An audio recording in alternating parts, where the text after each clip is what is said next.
Hello friends, welcome to my channel study with Neeraj. तो आइए इसमें देखते हैं पी ब्लॉक एलिमेंट्स के बारे में। पीरियोडिक टेबल में जैसा कि हम लोग जानते हैं कि एस ब्लॉक होते हैं, पी ब्लॉक होते हैं, डी ब्लॉक होते हैं और एफ ब्लॉक होते हैं। तो एस ब्लॉक में एक ऑर्बिटल होते हैं, तो एक ऑर्बिटल में दो इलेक्ट्रॉन्स, इसलिए एक ऑर्बिटल में दो इलेक्ट्रॉन्स होंगे। पी ब्लॉक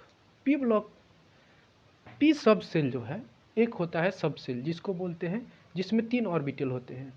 तो एक ऑर्बिटल में दो इलेक्ट्रॉन्स होंगे। एक ऑर्बिटल में कितने इलेक्ट्रॉन्स होंगे? दो इलेक्ट्रॉन्स होंगे।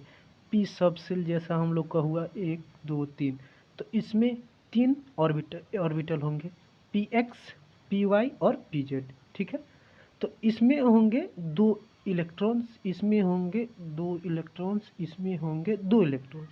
तो कुल 6 इलेक्ट्रॉन्स इसमें होते हैं। पी ब्लॉक एलिमेंट में कुल 6 इलेक्ट्रॉन्स होते हैं। ठीक है, तो आइए देखते हैं इसमें। In P block elements the last electron enters the outermost of P orbital.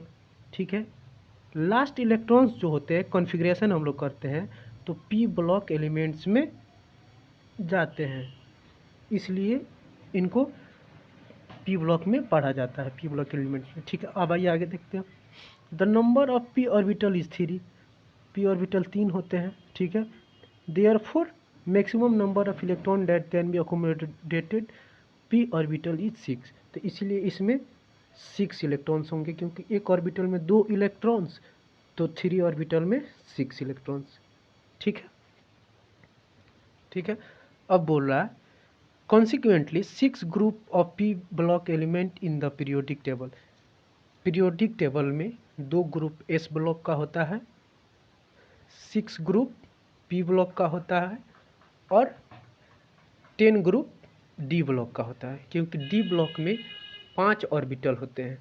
तो 10 इलेक्ट्रॉन्स होंगे, तो 10 इलेक्ट्रॉन्स का मतलब 10 ग्रुप। ठीक है, वैसे पी ब्लॉक में 6 इलेक्ट्रॉन तो 6 ग्रुप। ठीक है, तो आगे देखते हैं हम लोग। अब बोल रहा है इसमें इन 13 to 18 boron, carbon, nitrogen, oxygen, fluorine, helium और इसमें बहुत सारे ग्रुप होते हैं। ठीक है, इसके अलावा भी बहुत सारे ग्रुप होते हैं। ठीक है, एक्सेप्ट हीलियम। तो इसके बाद से बोलता है द वैलेंस सेल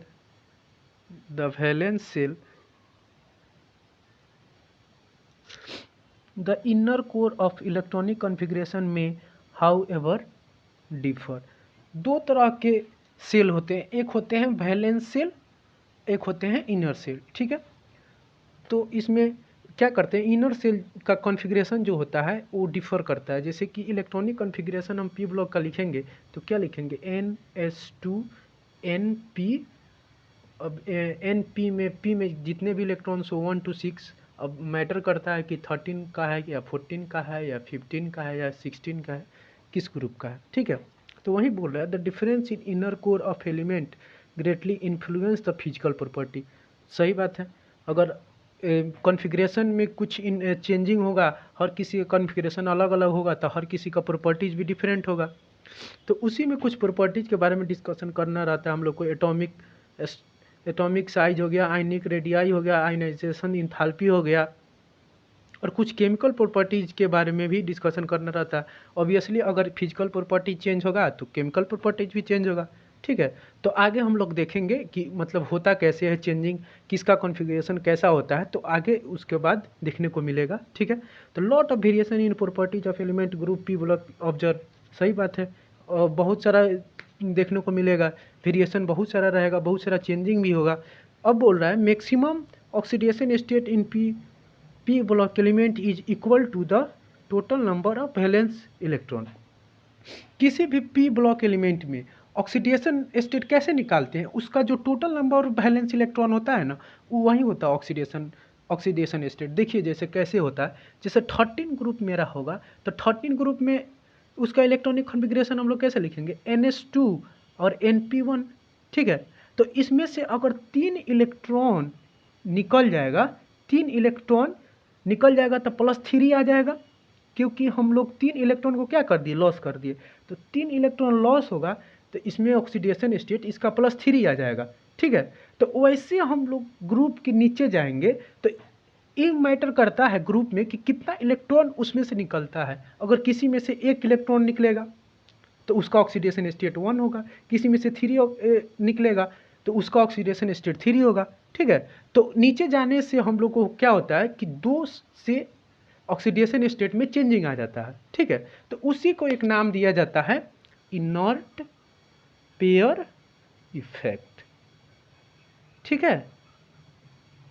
उसी का नाम दिया जाता है इनर्ट पेयर इफेक्ट, ठीक है। नीचे जाने पे हम लोग को +2 से ऑक्सीडेशन स्टेट में कुछ चेंजिंग आ जाता है, और वो चेंजिंग क्यों आता है आगे हम लोग पढ़ेंगे, ठीक है। उसके अच्छे, ठीक है।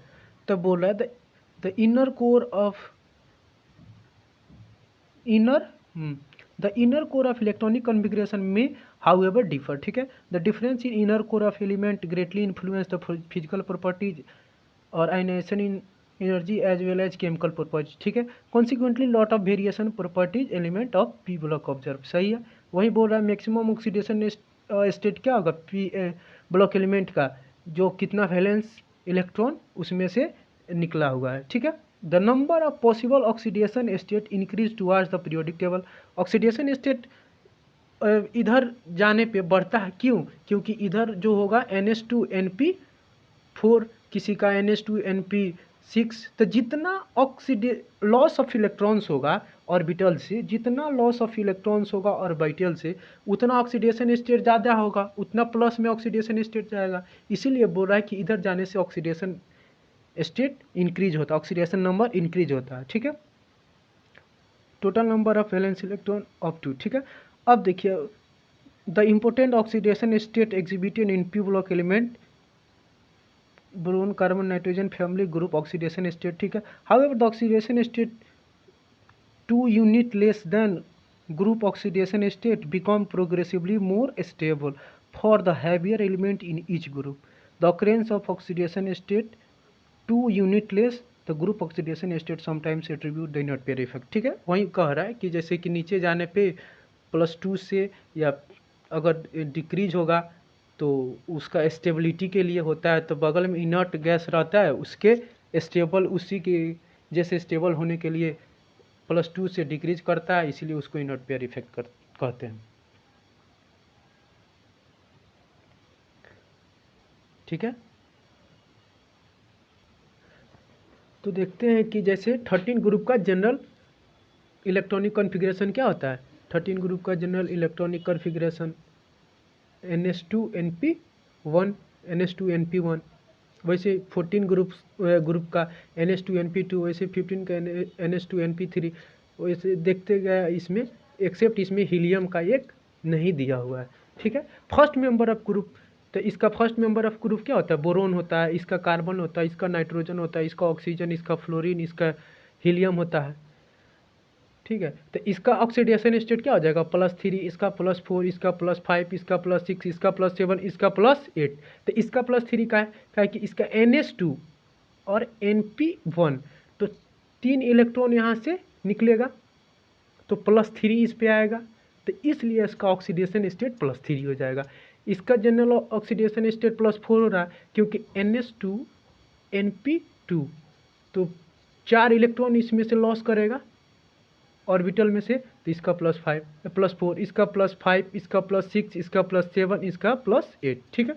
आइए अब नीचे देखते हैं। इसके बाद से क्या बोलता है कि जैसे कि relative stability of these 2 oxidation state, group oxidation state and 2 unit less than the group oxidation state may vary from group to group and will discuss at appropriate places, ठीक है। तो यही इसमें बोलना बोल रहा है। It is interesting note that non metal on metalloids, यह इंटरेस्टिंग है, नॉन मेटल और metalloids exist in P block of periodic table. जैसा कि हम लोग को पता है कि इसमें मेटल्स भी होते हैं, नॉन मेटल्स भी होते हैं और मेटल्सॉइड भी होते हैं, ठीक है। तो मेटलॉइड्स जैसे कि हो गया बोरोन हो गया, जर्मेनियम हो गया, Sb हो गए, बोरोन हो गए, सिलिकॉन हो गए, जर्मेनियम हो गए, और एसबी हो गए, आर्सेनिक हो गए, टेलोरियम हो गया, स्टेटिन हो गया, बहुत सारा जैसे इतना मेटलॉइड आते हैं पीरियोडिक टेबल में, ठीक है। तो बोल रहा है the non metal character of element decrease down the group, in fact heaviest element in each P block group is the most metallic in nature. हम लोग को पता है कि जैसे नॉन मेटल ऊपर क्या होते हैं, ऊपर होते हैं नॉन मेटल, बीच में होते हैं मेटलॉइड्स और नीचे होते हैं मेटल। तो वही इसमें बोल रहा है कि जो नीचे जाने पे मेटालिक नेचर जो होता है वो ग्रुप का बढ़ता है, ठीक है, क्योंकि नीचे जो होते हैं मेटल होंगे, ऊपर होंगे नॉन मेटल, और बीच में होते हैं मेटलॉइड्स, ठीक है। The change from non metal to metallic character bring diversity in chemistry in this element depending on group and belongs to, ठीक है। वही बोल रहा है इसमें कि किस ग्रुप से बिलोंग करते हैं।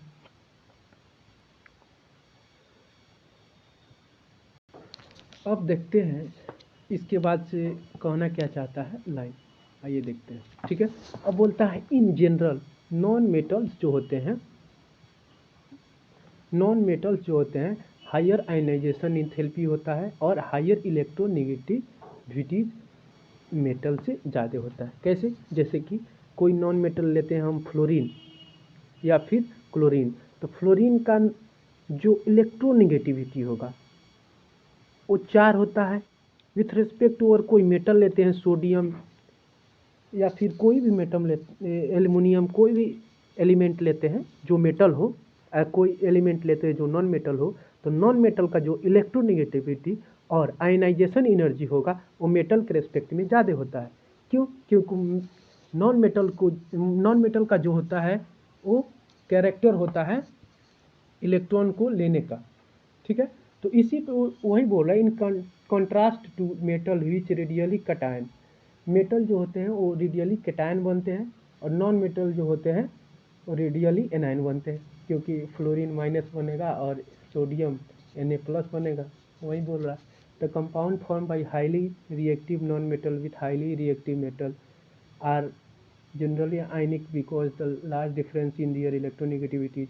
तो बोलना चाह रहा है इसमें कि जैसे कि कोई मेटल हो गया सोडियम और कोई नॉन मेटल हो गया क्लोरीन, तो इसका ईएन और इसका ईएन में ज़्यादा डिफरेंस होगा, तो इससे जो बॉन्ड बनेगा वो आयनिक नेचर के होगा, और नॉन मेटल से जो बॉन्ड बनता है वो कोवलेंट नेचर का होगा, वही बोल रहा है। On other hand compound form between non metal themselves largely covalent in character because small difference in their electronegativities, और न उसके बीच में जो ईएन डिफरेंस होगा बहुत कम का होता है, इसलिए नॉन मेटल जो होता है वो कोवलेंट नेचर का होता है। The change of non metal to metallic character can be illustrated by nature of oxide they form. Non metal और इसका non metal oxide are acidic और neutral, metal oxide are basic in nature. Non metal का जो oxide होता है वो acidic nature का भी होता है और न्यूट्रल नेचर का भी होता है, लेकिन मेटल का ऑक्साइड जो होता है वो सिर्फ और सिर्फ बेसिक नेचर का होता है।